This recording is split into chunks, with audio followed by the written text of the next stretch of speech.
There is a sentence in the Bible that has made theologians uncomfortable for centuries, not because it's obscure, because it's blunt. Malachi 1:2-3. God, speaking through a prophet, about two brothers who never met the prophet, who had been dead for hundreds of years. Was not Esau Jacob's brother, declares the Lord, yet I have loved Jacob, but Esau I have hated. Hated. Not loved less, not chose differently. The word in the Hebrew text is sene, the same word used elsewhere in Scripture for genuine, visceral hatred. And Paul, centuries later, quotes this exact line in Romans 9 while making an argument about divine election that has split churches for 2,000 years. So here is the question this video exists to answer. Did God hate a man before that man had done anything at all? Before he was born? Before he'd made a single choice? Because if that's true, if this is a story about God arbitrarily despising an infant in his mother's womb, then this isn't just a difficult verse, it's a verse that should terrify you. But that is not what this story is actually about. And the real reason is far more specific, far more historical, and far more relevant to your own life than almost anyone teaches. Genesis 25:22-23. Rebekah is pregnant with twins, and the pregnancy is agonizing. Not typical discomfort, but violent internal struggle. The babies jostled each other within her, and she said, "Why is this happening to me?" So she went to inquire of the Lord. She goes to God directly, not to a priest, not to her husband first.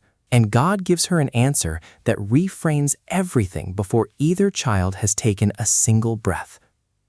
2 nations are in your womb, and 2 peoples from within you will be separated. 1 people will be stronger than the other, and the older will serve the younger. Read that carefully. This is not primarily a statement about 2 individual men. It is a statement about 2 nations, Israel and Edom. The prophecy is national and historical before it is personal. This distinction matters enormously for how you read Malachi's hated language later. Because when God says, "Jacob I loved, Esau I hated," he is not making a statement about the eternal soul of an unborn baby. He is describing the destiny of 2 nations that would descend from these 2 men, nations whose entire future relationship was being determined before either twin had drawn breath. And almost nobody notices that this reframing changes the entire emotional register of the story that follows. Before we get to the moment that defines Esau's future, we need to understand who he actually was. Genesis 25:27 gives us the contrast directly. Esau became a skillful hunter, a man of the open country, while Jacob was content to stay at home among the tents. Esau was not a monster. He was competent, physical, capable, the kind of man ancient societies would have immediately respected. Strong, self-sufficient, unafraid of the wilderness. Isaac, his father, loved him specifically for this. Genesis 25:28. Isaac, who had a taste for wild game, loved Esau. Notice the reason given, not because Esau was virtuous, because Isaac liked what Esau provided.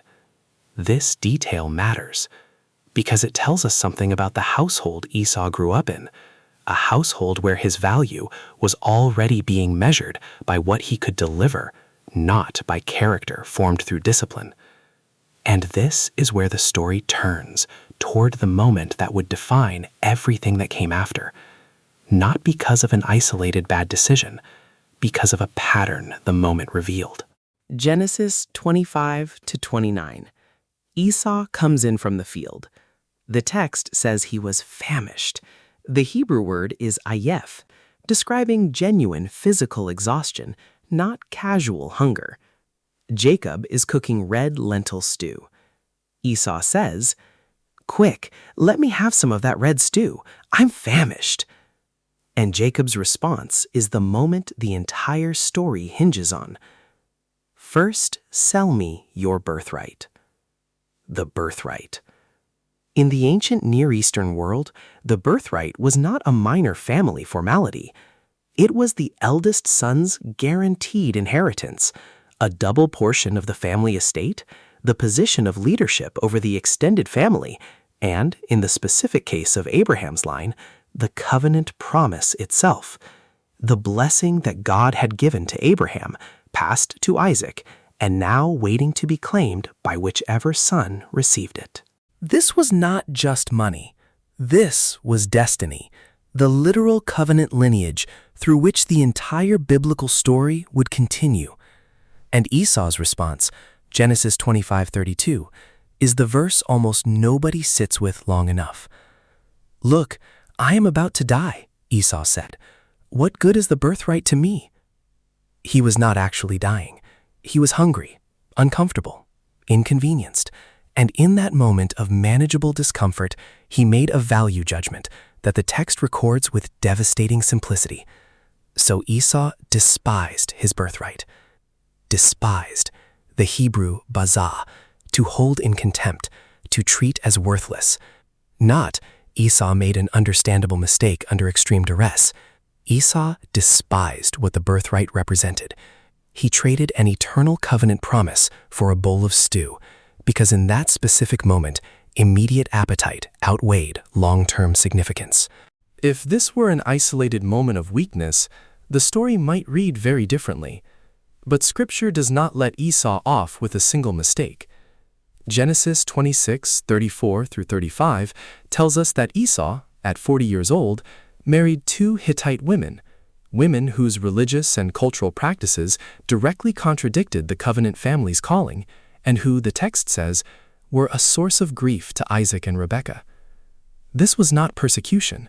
This was Esau, repeatedly, choosing what satisfied him in the moment over what preserved the family's covenant identity. And then Genesis 27 records the moment everyone remembers. Jacob deceiving Isaac to steal the blessing Esau assumed was still his to receive. Esau's grief in that moment is real. Genesis 27:34. He burst out with a loud and bitter cry. This is genuinely painful to read. But Hebrews 12:16-17, written centuries later, gives us the New Testament's own verdict on what this entire sequence actually reveals. See that no one is sexually immoral or is godless like Esau, who for a single meal sold his inheritance rights as the oldest son. Afterward, as you know, when he wanted to inherit this blessing, he was rejected. Even though he sought the blessing with tears, he could not change what he had done. Godless. The Greek word is bebelos, profane, treating the sacred as common, the same word used for someone who walks into a holy space without any recognition that it is holy at all. This is the New Testament's interpretation of the stew and the birthright, not a hungry man's forgivable mistake, a pattern of treating sacred things as ordinary, tradable, disposable, a pattern that repeated itself across marriage, birthright, and blessing, until the consequences became permanent.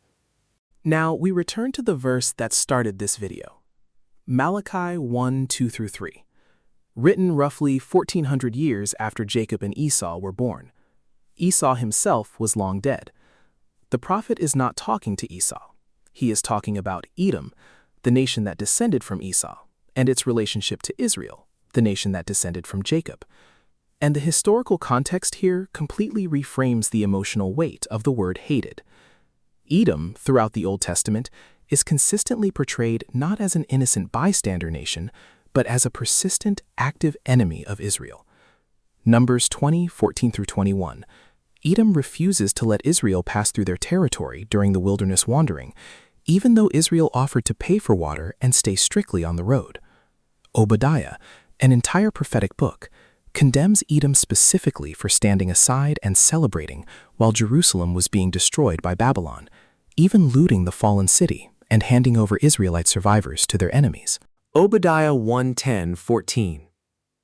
Because of the violence against your brother Jacob, you will be covered with shame.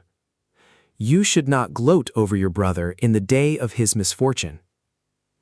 Read that word again. Brother. The prophet is not condemning a strange nation for ordinary geopolitical hostility. He is condemning a nation for betraying kinship, for taking pleasure in the suffering of family. By the time Malachi writes his prophecy, Edom has a documented centuries-long history of hostility, betrayal, and cruelty toward Israel. This is what Malachi 1:3 is actually describing.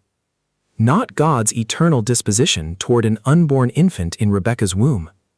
God's historical judgment on a nation that had spent centuries acting exactly like the man it descended from, treating covenant, kinship, and sacred obligation as things to be despised whenever convenience demanded it.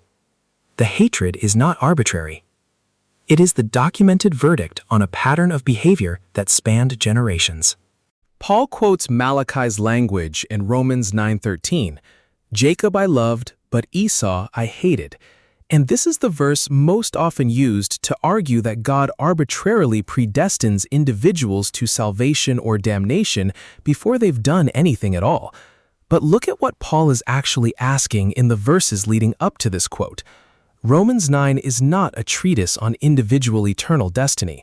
It is Paul's anguished wrestling with a specific historical problem. Why has Israel as a nation largely rejected Jesus as Messiah, despite being God's chosen covenant people? Paul uses Jacob and Esau as his first illustration of a principle he's building toward, that God's purposes and promises have never depended on human bloodline or merit alone. Not only that, but Rebekah's children were conceived at the same time by our father Isaac.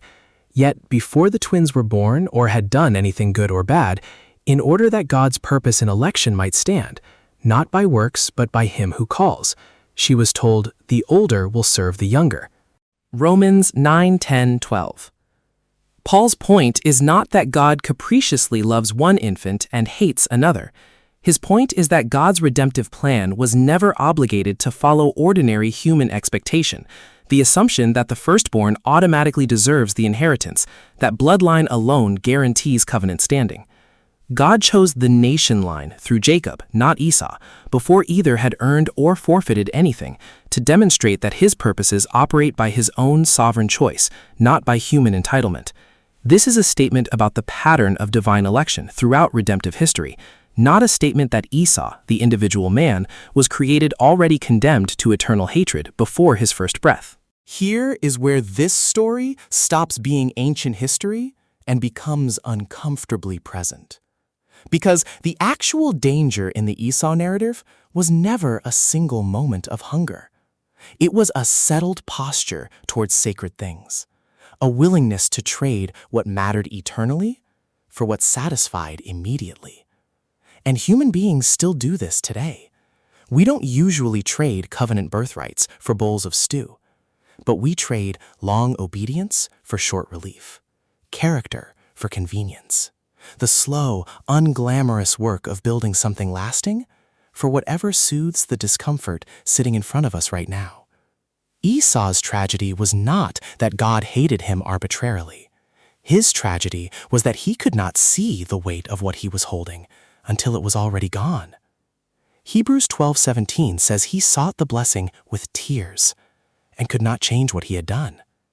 Not because God refused mercy, because some choices, repeated over enough time, harden into an identity that becomes very difficult to undo. The question this story leaves you with is not, did God hate an innocent baby? It never was. The question is, what is on the table in front of you right now? And what are you willing to trade for it? Because the birthright is never taken from you by someone else's deception. It is surrendered, one small moment of contempt at a time, by the person who decides that what is sacred can wait.